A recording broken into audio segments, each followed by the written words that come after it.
আপনি কি জানেন একটা নির্দিষ্ট একাদশীতে উপবাস করলে সন্তানের জন্ম, তার মঙ্গল আর তার দীর্ঘায়ু পর্যন্ত মিলতে পারে ঈশ্বরের আশীর্বাদে।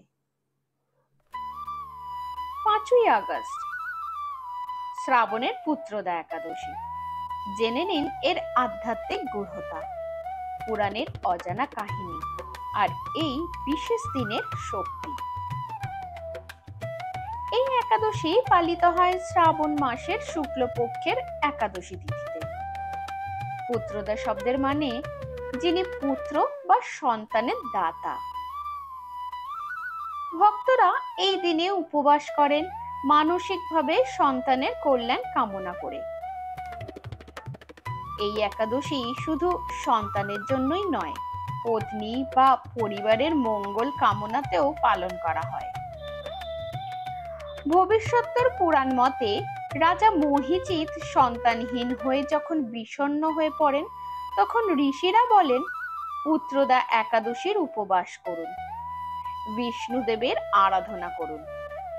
এই উপবাসে পাপ মোচন হয় আর সন্তানের ভাগ্য খুলে যায়।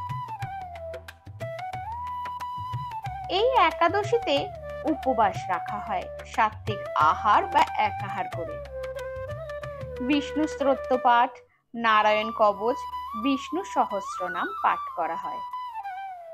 সন্তানের মঙ্গল কামনায় প্রদীপ জ্বালানো হয়, তুলসী পাতা দিয়ে পূজা হয়।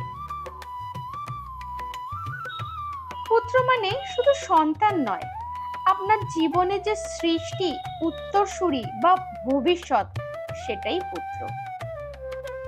এই একাদশী সেই সৃষ্টিকে রক্ষা করার এক আধ্যাত্মিক প্রতিশ্রুতি। এই পুত্রদা একাদশীতে আপনি কাকে আশীর্বাদ করতে চান? শুধু সন্তান নয়, আপনি যা সৃষ্টি করেছেন তাই আপনার ভবিষ্যৎ। চোখ রাখুন দর্পণে, জেনে নিন এমন আরো আধ্যাত্মিক উপলক্ষের অজানা দিক।